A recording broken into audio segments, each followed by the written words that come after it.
Hey everybody, Tim here, coming at you live for tonight's episode of Star Trek The Next Generation, Season 7, Episode 25. I guess you could say it's Episode 26 as well, like a two-parter. I think it was just one episode. All Good Things, the series finale. I mean, I can't believe that I don't know what today is, May 3rd, and we've finished The Next Generation. So first off, it's kind of interesting that Patrick Stewart and Jonathan Frakes are the only actors to appear in every single episode from the beginning to the end. So I thought that was kind of cool. And overall, I mean, this is just a great episode. It's a great two-parter. It's just great in general. So I'm just going to kind of go down the line, and then as you guys pop up with comments, I'll go ahead and chime into what you guys are saying. So what kind of frustrates me a little bit about this is from the very beginning of this episode, we see Counselor Troi and Worf together. Michael's watching. Hi, Michael. Troi and Worf are together, and they have a kiss scene and everything like that. And it's really frustrating to me that basically as soon as this episode's over, their relationship is gone, and it's never really addressed again. Shortly after this, the movie Generations comes out, and then Worf goes to Deep Space Nine, and it's just never talked about. So I thought that's kind of frustrating that they basically spend all this time to get them together, and then never do anything with it. So that's how the episode starts, with Picard running out and saying that he's being displaced through time. And then from here we jump to the future, which I like, because when I was little, I actually had a toy of Picard from the future where he's got the hat and the beard and everything. And he's roughly in 25 years in the future. And why that's important, or at least I think it's interesting, is Star Trek basically ages in real time. So anything, when they're oh, we encountered this character 6 years ago. Okay, well that was season 1. And so it kind of fits within real time. 25 years into the future from when All Good Things aired would be this year. And I think that's amazing because Picard has his own show coming out this year. I think they realized that Worf and Troi felt forced. Troi and Riker were meant to end up together. I'll come back to that. So I think it's really interesting that Picard is getting his own show when the future part of this episode takes place. So I'm kind of curious how many things are going to be prolific and how many things are just going to be completely different. So, for example, when we see Geordi, he doesn't have his visor. I mean, that comes about within, the First Contact movie. So, that's already going. But as far as some of the other stuff, so, they mention that Picard has aromatic syndrome, which is a neurological disorder. So, I'm curious if they magically found a cure by the time Picard's series airs, or if they're just going to completely say, never mind, that was just for that episode. So, it's kind of interesting. Picard and Geordi basically have some small talk chit chat. Geordi talks about his wife Leah, which it's presumed, at least I'm presuming, it's Leah Brahms, she was in 2 episodes of The Next Generation, so it's interesting. But she also says she had a husband, so maybe he died, maybe they got a divorce, I don't know, but I don't think that's a coincidence. Michael says, I think they realized that Worf and Troi felt forced. Troi and Riker were meant to be together. I completely agree, but I still feel like it was an injustice to Worf. Jordan, yes, I have 2 miniature dachshunds and Joshua Modbro. So let's see, so from here we jump now to the past. We go all the way to the beginning of Encounters at Farpoint. We actually surpass where we saw Encounters at Farpoint when Picard first goes on board. And he's on a shuttle with Tasha Yar, and it's the old outfits, the one that had the thing on the shoulders. Then we go back to, oh god, my notes are I have 2 pages of notes for this episode. I'm hoping my Wi-Fi even lasts. That's why I like when you guys pop up with comments, because then I can just deviate back and forth. We see Nurse Alyssa, who is very pregnant in this episode, which is interesting because, the Realms of Fear, she announced that she was pregnant, which 2 episodes before that, she said that she had a boyfriend, so life moves fast for Nurse Alyssa. So we got that. Now we're in the present timeline, and this is where the sci-fi starts to come play. I mean, we've already been doing time travel in this episode, but this is where things really start to get weird. They get a phone call that there's 30 Romulans heading to the Devron system, and so they're going to send 15 Starfleet ships. So it's kind of interesting because it's the neutral zone, and like this whole Next Generation has had a lot of Romulan episodes, way more than I thought. Hello, Gustavo. I feel like you're always in my live videos. That makes me happy. So we go back to the future, and it's kind of a fun thing where this is the older Picard. He's kind of going senile because he has that aromatic syndrome thing. And he wants to see Data. I want to see Data. And it's kind of fun because Geordi's like, is he still at Cambridge? And so they go to Cambridge, and like Data is great in this whole scene because he's holding a position that was held by Sir Isaac Newton, which we saw Data and Isaac Newton playing poker together in the holodeck. He's got like this strip of gray in his hair, which I also had that toy growing up. So that was kind of fun. And then there's a fuck ton of cats. There are cats all over this room that I don't know if I just never noticed or like I just blocked it out in my memory, but they're all up on the mantelpiece, and Picard has to shoo one out to get to a chair. Like there's a ton of cats in here. So we go back to the past. Like I said, I got notes for days for this episode. And this is where Picard is finally on the Enterprise, and he's supposed to be doing this announcement. It's kind of a fun scene because, again, we see Tasha, we see Worf with his, like, super bun-tight hair, Michael Dorn had a phrase for it, but I can't remember. Basically, a beauty salon hair. And we see Chief O'Brien, which I love, because, so Colm Meaney was in the first episode, the pilot, and he's in the finale, which at this point, Deep Space Nine is in, like, season 2, so it's kind of fun to see Chief O'Brien come back. Although he calls him Chief, I don't think he was a chief at this point. I don't know, I need to look up that, because I don't quite understand the Starfleet thing, because he clearly only had one pin, which to me would just be an ensign, but Picard refers to him as Chief several times. There's the fun scene where Picard says to Worf, like, I need you to do a security check, and Yar freaks out. She's like, no, because, I mean, we've seen Worf be the security chief for 6 seasons, so he just instantly goes there. Okay, Michael says, yeah, season 1, they just called him Khan. Yeah, so I think that, I don't know. But see, anytime Picard says something wrong, people point it out, and I just thought it was weird because they never point out that he keeps calling O'Brien Chief, so I thought that was interesting. So now, still in the past, there's a large spatial anomaly, can't say that word, in the neutral zone, in the Devron system. So now we've seen this in the present, and we've seen it in the past. So it's interesting to see what's going on. We also see Picard and Dr. Crusher finally have like their intimate kiss, which I thought was kind of fun. Because, so, let's see, I gotta get all my facts straight. I've watched a lot of Star Trek today. I finished this episode, and I did all the movies, so I am ready for the next couple of days of doing live videos with you guys.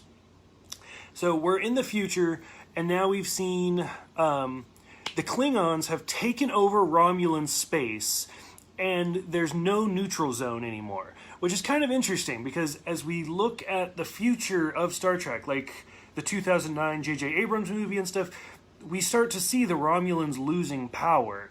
So I think it's interesting that they have the Klingons basically swoop in and take that space, because the Klingons have basically lost all of their power back in the 6th movie. So I thought that was interesting. We see Admiral Riker, who, so I thought Picard looked really good in his future makeup, a lot better than some of the others. Gates McFadden, Dr. Crusher looks okay. I don't know what happened with Riker. Jonathan Frakes just looks really bad with just the way they do his gray hair and stuff. And remember, 25 years have passed in real life, so if you look up what Jonathan Frakes looks like now, he's been directing some episodes of Discovery and Orville and releasing pictures, and they out of all of them, I feel like they got him the most off.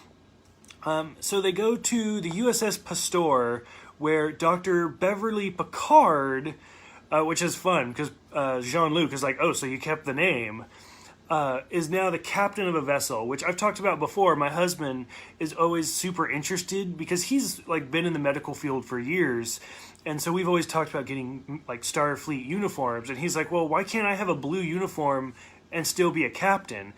And honestly, Beverly in this episode, she's a captain, but she's still wearing like a futuristic red outfit. But like my husband is determined. He's like, no, I'm going to get a blue outfit, but I'm still going to be a captain. So I don't know. It's kind of interesting to see Beverly be her own captain of the vessel, because she already said she's a commander, so it's not that step. And again, like I said, it's been 25 years in real time, so when Picard gets his own series, I really want Gates McFadden to be in this this new TV show, and I want to know if they got married and divorced in this timeline as well, because I think that'd be great. If you guys follow any of these people on Twitter, she just posted a picture on Twitter. It's of her and Will Wheaton together with some like little kid looking adorable in his sweater that grandma knitted. And she looks great. Like, Gates McFadden is amazing. So I'm really hoping in this new Picard show that we see all of these people come back and how great they've aged, because all of them have graced pretty gracefully. So this is where we finally get the big twist, and that Q has been doing this all together. I've said it over and over again. I am a huge Q fan. John Delancey's my favorite character in all of Star Trek. And I just lost my notes. My computer just froze. So I love the fact that it starts with Q, because to be honest, I'm not a big fan of the first episode, Encounter at Farpoint. It's interesting, but it's really slow. And it ends with Q. He actually bookends the entire series, and I feel like that's brilliant. Like, no matter what they could have done otherwise, if it didn't end with Q, I would have felt like the series just felt empty. Like, it had to have had that final Q interaction. And so we go back to that trial area where he says, like, oh, the trial never ended. In fact, now it's over, and you have been judged guilty for just being inferior. And that he's going to put an end through your trek through the stars. Which, I don't know, I felt like that line was super forced, but this is the first time we've actually heard the word trek in Star Trek. So, I don't know, what do you guys think? Did you guys like that line of the trek through the stars, or did you guys just absolutely hate that? Tanner's watching. Hey, Tanner, how's it going? So from here, we go back to the present. Picard is now that Picard's aware of what's going on, he's trying to get all three of these timelines to converge and to basically work together. Michael says, personally, I loved it. I felt it was amusing. So I agree. It was amusing, and I feel like John Delancey is the only actor that could have said that line, but it was still a little like it was good. But if anybody else had said it, it would have just, poof, it would have been even more flat. Data has the great line that Q's interest in Picard is like a master with his beloved pet. We're finally go to the future and we meet Governor Worf, who's just this old angry man, which is interesting because at this point now we've seen Picard, Worf, and Data are the only three characters that are in all three timelines. Nobody else is in all three. So I really like, not counting Riker's like weird non-bearded cameo, but so I didn't even notice that the first time I watched this episode, but I thought that was kind of cool. Admiral Riker shows up with the Enterprise with a starship, with a cloaked Enterprise with the third warp nacelle. So that was kind of cool. And like I said, they do kind of bring in the one shot of Riker without the beard.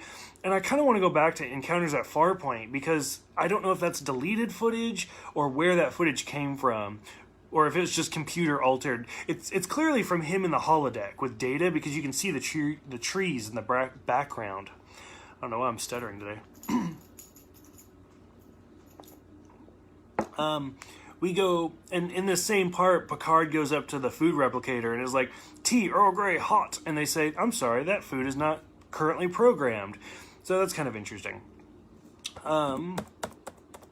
We go back to the future where we see Commander Tomalak for, I think this is the fourth time we've seen him now, which it's fun because Andreas Katsulas is actually doing Babylon 5 now. The first three times we saw him, Babylon 5 wasn't on the air yet, but now he is actually reprising the role while doing Jakar on that show, so that was kind of fun. We start realizing more about the anomaly, that it's bigger in the past, smaller in the future. it's a great scene where Picard starts trying to tell Beverly what to do, and she like pulls him aside and just reams Picard about how like you would never tolerate this on your bridge. Don't you ever question my orders? And like I've been married for 8 years now, and trust me, when you like have that interaction with your partner, you piss them off. It's just like, oh, I done fucked up. I'm sorry. Haha, just as a comment, it's difficult to understand. So, like, I just thought that was kind of fun to watch her lay into him. And it almost felt like the scene where Data and Worf kind of have that, like, don't question my orders on the bridge again type thing. And then from here, John Delancey shows up again, but in old makeup.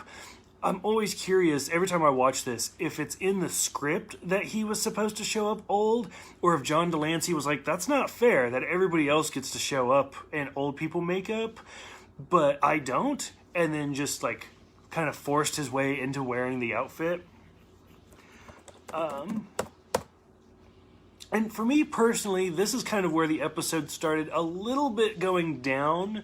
I don't know if it's just because it's so long, but we start seeing stuff like Geordi's eyes are healing, and other crew members their scars are going away. Gustav says, it's difficult because I talk so fast. I'm really sorry. I don't mean to talk fast. I get really nervous talking, especially in a live video like this. And my Wi-Fi sucks. If you've seen all of my live videos, always at the end, it just cuts out like really quick. So I always try to rush through everything that I want to say and then just leave it open for discussion. So I'm sorry. But yeah, you're not the first person who's told me I need to slow down. So we start seeing all these, Nurse Alyssa loses her baby. So we start seeing a lot of stuff, and we realize that the anomaly is anti-time, which for that was a little bit of a stretch to me. Like, okay, I could deal with matter and antimatter because that's like what powers the warp nacelles or whatever. Time and anti-time was a little bit of a stretch. Like, I was like, okay. So we see the Enterprise decloaking. We've seen the third warp nacelle and how they hit warp 13, which, again, at this point, so if you watch the original series, they go to warp like 35 at one point. And then they introduce the transwarp, where now, like, the fastest warp, I think, is like 9.8 or 9.9 or something. And they can never get faster than warp 10. And there's the Fun Voyager episode where they do go faster than warp 10. So for this one, I'm just assuming it's like double transwarp or something, where for them, warp 9... Ooh, sorry, I got really bad heartburn. Warp 9 is actually like warp 15 or something. I don't know. Their warp numbers never make sense, and there's no continuity in how they actually do it. But it's really sad because Dr. Crusher loses her ship, it explodes, but like nobody cares. Like, if I had a ship and it exploded, I'd be freaking out. And she's just like, meh. So, I don't know. I always felt like, and you can kind of tell it's getting near the end of the episode because things are just happening so fast. And Picard, like, Patrick Stewart's a terrific actor in, like, every episode he does. But, like, the way he does all of these times so quickly, and most of that's just film editing and stuff like that, but he does it so well, and in a way that only Patrick Stewart could. So from here we see Q take him to like 300 billion years ago or something, where humans are supposed to finally start developing in the primordial ooze, where amino acids form the first protein. But nothing happens because this anomaly now takes up most of space. Like, I forgot to write down the sizes, but it's like 40 million light years long or something in the present, and it's 400 in the past, and now it takes up almost all of the galaxy when you go back billions of years.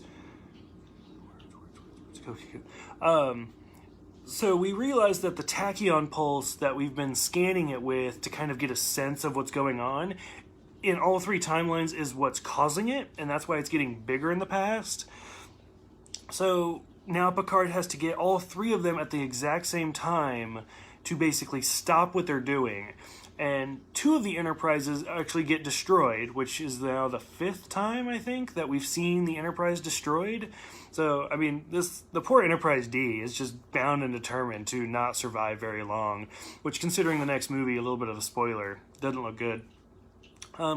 And they finally say the actual line, like, oh, all good things must come to an end, and then, boom, Picard ends up saving the day at the last minute, and that's the end of the episode.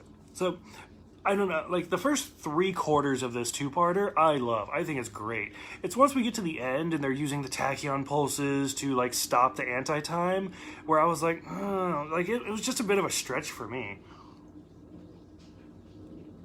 But I do think out of every finale, I'm probably going to regret saying that, I'm sorry, but I do think this has the perfect ending where it's Picard finally joining in the poker, which throughout the entire series, we've never actually seen Picard play poker.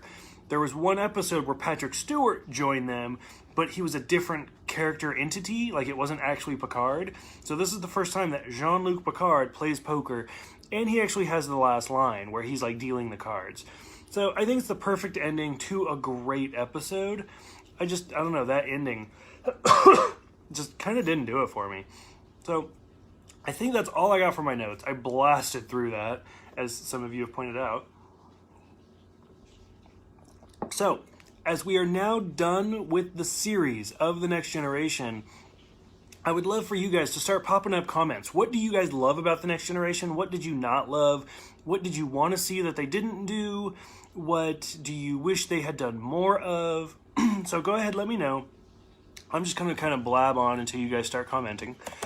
So after this, I'm going to do the 4 movies, and then probably start in Deep Space Nine. So we still have a lot to go on. Delete. Oop.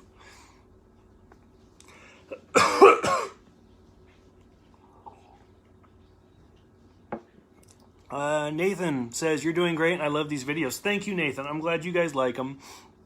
I try to bring it up every time I do a live video. If you guys haven't already, please subscribe to the YouTube channel. A lot of you have asked for it just so you could see all of the videos or the past videos. One of my friends, Brittany, has never really seen Star Trek, and she has decided to go back to the original series and start watching that along with my reviews. And as much as I love the Facebook group, sometimes it's very difficult to look for specific things, even using the search function. So that's why I started the YouTube channel, is to kind of just get it in line, in order, and it's easier for everybody. And just to reach out to other Star Trek fans, not just like the geek group, but other people. So it would mean a lot to me if you guys are able to subscribe to that. I think that's awesome. If not, that's okay. Because I'm mostly doing this with the Facebook side, and then the YouTube side is just kind of more for fun. But I'm kind of trying to reach out to both sides. Like, I just got tickets for the Deep Space Nine documentary, the What We Left Behind, and I might just do that for the YouTube. I'm not sure yet. Or I know when I get to Discovery, I'm debating whether or not I want to do it just on YouTube or to include that in the Facebook side. Just because it's so new and it's so fresh, I don't really want to spoil it for people. So, I don't know. But it's either way, I appreciate all of you guys watching these Facebook videos that I'm doing. And, I never want to force the YouTube side onto you guys. I mean, if I wanted, I could just post it on YouTube and then just post the link on Facebook. But I feel like that's forcing you guys, and I don't want to do that, which is why I upload the video in 2 separate, areas. One, I upload it in Facebook, and then I upload it in YouTube to kind of give you guys the option to do it if you're willing. So,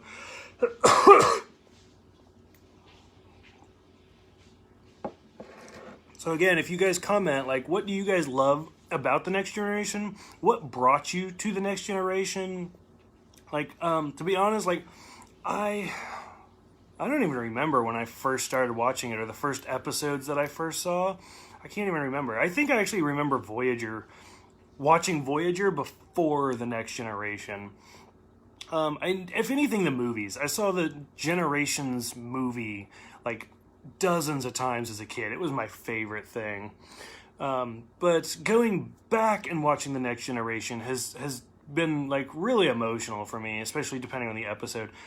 Michael, the things that I loved with The Next Generation were the sense of family they built over the 7 seasons, the ideals that Star Trek tried to evolve into using and lasting. How many of the episodes have held up and have stayed valuable lessons to this day? For example, without getting overly political, the Drumhead, I feel, has some valuable lessons that can be... Yeah, I can see that. Yeah, so I completely agree. Like, what I love about Star Trek, and this goes back to the original series and, like, in my opinion, up to about Voyager, is how metaphorical it is, where you can take these big social issues and apply them to the things that we're dealing with today. Like the episode I did with my husband as the co-host, the symbiosis episode, that is clearly all about drug use and how you have these upper class people that know that these lower class people are addicted, but they keep force feeding it onto them to basically keep their revenue up. I was like, holy shit, like that is still something that we deal with today. And like Star Trek is great at dealing with these politics and stuff and bringing them into a new sense of how to do things. Which, I mean, not to poke the badger or to get a debate going on or anything, but that's kind of what, like, Orville's doing really, really well now, is taking these same sort of analogies and bringing them into a different perspective and bringing them updated. So, for things like social media and stuff and how that has changed. But no, I completely agree with what Michael said about The Next Generation. Thank you, Gustavo, for loving the videos. I'm going to try not to die.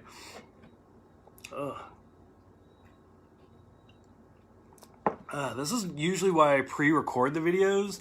As you guys know, like I have a ton of animals, and so I got all this pet dander. And when I pre-record the videos, I can like choke through it for 3 minutes. But when I do these long videos, I don't even try it. Like my eyes are watering, like I'm coughing, it's hard to breathe. But I mean, these are like 20, 30-minute videos I do when I do these live videos. And to be honest, I knew this series finale was going to be a live video. To be honest, I was kind of hoping more of you would pop up. But I do what I can. Michael, I'm going to try not to die, but you never know. It's today could be a good day. Eric, thank you. I like this. This was actually a gift from somebody who was watching on the YouTube. They reached out because when I did the chain of command, I was like, I really want one of these shirts. And they reached out and they're like, here, I'll send you one. And I was like, okay, that's awesome. So thank you. I like this too. And I'm trying to get more Star Trek shirts because I feel like it's going to be more fun. I'm not going to spoil it, but I have a few planned out for future episodes. And I'm still trying to get like... No, I'm going to spoil it. My goal one of these days is to get Picard's jacket, the felt. But I want, like, the first time we see it, where it's the felt and then the hard leather on top and not the suede on top and bottom. Let's see. I think what attracted me to The Next Generation, and, I mean... Like, there's a lot of dudes in this group. I'm just going to be honest with you. It was probably Wesley. Like, Wesley was one of my top 3 crushes growing up. Like, for me, like, my sexual awakening was Billy from Mighty Morphin Power Rangers, Wesley from The Next Generation, and Lucas from Sequest. Like, so there's something about nerds that, like, just get me all sorts of excited. And so I think that's what really got me is Wesley. And I was really little. Like I'm younger than Will Wheaton. We have the same birthday, but I'm younger than Will Wheaton. So by the time I was old enough to really understand what was going on with the show, like it was pretty much over already. Like I said, Voyager was out, but I was still like, I don't know who this like kid is. That's at that point we were about the same age. But I was like, this is great. I'm gonna watch this for the rest of my life. Michael, I feel bad because I have 0 Trek shirts. So, Michael, before I started doing these reviews, I had 0 Trek shirts, and I felt really bad as well, so I feel you there. Nathan, Orville has so much TNG DNA in it. I was pleasantly surprised by their storylines and the moral questions that have been raising. That's exactly why I love TNG. Same here. So much make you think about everyday issues in a different light. Nathan, I completely agree, 100%. I want one of the ones with the community Legos on for each series, but in rainbow colors for Pride. Oh, Michael, I don't know if I've seen that. If you have like a link or something, can you link it to me? They do have communicator badges that are like Bluetooths for your phone. I want to get one of those one day where you can actually like tap it. I could be like, call Jordan, and then my phone actually connects. Supposedly the batteries die really fast, so but I don't know. I still think it'd be kind of fun. But yeah, so Wesley definitely brought me into the show. So for me, I connected with Voyager first, just because that was out when I was actually like comprehending TV. So I love the storyline of Voyager, probably the most. I love it. I think it's great. But the Next Generation, I feel like, has the best cast. I think the entire cast just has this great chemistry. Come here. Oh. The Next Generation just has this great chemistry that you can't do with hardly any other shows. Like, and it doesn't even matter if it's Star Trek or not. Like, there's between Patrick Stewart, Jonathan Frakes, Brent Spiner, Michael, like they just have such great chemistry together. And I don't know, I feel like somehow they captured that lightning in a bottle. That although other Star Trek shows have been great, the Next Generation just had that one extra step. So growing up, I saw Voyager, and then I saw the Next Generation, and then I saw the original series. And as a kid, I thought Deep Space Nine was boring. Like, I would not watch it. I just thought it was just not for me. And then as an adult, I started buying all of the series on DVD because I was that guy. And then I was like, well, because I'm also that guy, I was like, even if it's bad, I still have to buy it because I have to have the entire series. And so I bought it and I started watching it. And I was like, this is brilliant. Like, this is such a good show. How did I not watch this for so many years? And so I've only ever watched Deep Space Nine one time all the way through. I know. Can you believe that? You've never seen it. No, because you're only 3 years old. So I've only seen it one time. And so some of you have actually reached out and you're like, well, what do you think about this? And what do you think about that? And I was like, I like Deep Space Nine. I thought it was great, but I don't really remember it that well. So like I said, today I've just been sitting on my couch with Low Belly and we've been watching Star Trek all day long. So I've actually finished the movies. I'm just waiting to do the live reviews. And I'll start doing Deep Space Nine probably in the next day or so, which I'm going to do a live review for Generations, and I'm going to do a live review for First Contact. I think I'm just going to do a pre-recorded one for Insurrection and Nemesis, just because I don't feel like they're just not that great, to be honest with you. Watching this, so Eric says Voyager's painful to watch. I'm so sorry to hear that. I don't know why. I would ask you why, but you said you don't know why. Okay, Michael, I'll click on your link when we're done. And Michael is telling me about his kinks. No judgment. No judgment. No, I got you. I'll check out the links when I'm done. Maybe I'll get one. Who knows? Yeah, overall, so I think I'm going to finally cut this short. Just because I'm going to go. Although this is probably the longest, like, my videos I've ever... I probably could have done the review for Generations after all this. But I don't know. I feel like doing 2 live reviews back-to-back's a bit much. I like to keep them about 6 hours apart. So I'll probably do the Generations review live probably sometime early tomorrow, probably around noonish. So if you guys have any last-minute comments, go ahead, throw them up there. If you guys are watching this later, because I know not all of you can watch this live, like... yeah, I've had other people who said, I'm sorry, I can't watch it right now. That's fine. Go ahead and keep throwing up your comments. I love reading them. I'll comment to all of them. You guys are all awesome. Thank you guys for everything. Thank you guys for going through all of these episodes, the original series, the animated series, the first 6 movies, and now all of the Next Generation. Honestly, I expected to do this for like a week, and you guys to just completely ignore me and me to stop. Eric says he loves Deep Space Nine, so... Like I just said, like a minute or like 2 days from now, I'm going to start doing Deep Space Nine. So I look forward to seeing your comments on those. So thank you guys for everything. Thank you guys for all of your support. Thank you guys for the YouTube subscriptions. Thank you guys. I can't say thank you enough. You guys are all amazing. I will see you guys sometime early tomorrow for a live review of Generations, which is probably my favorite Star Trek movie. You guys are all amazing, and I couldn't do this without you guys. Thank you, and I will see you guys later. Oh, Michael has one last comment. He's just dishing Voyager. It doesn't matter. Okay, I will see you guys tomorrow.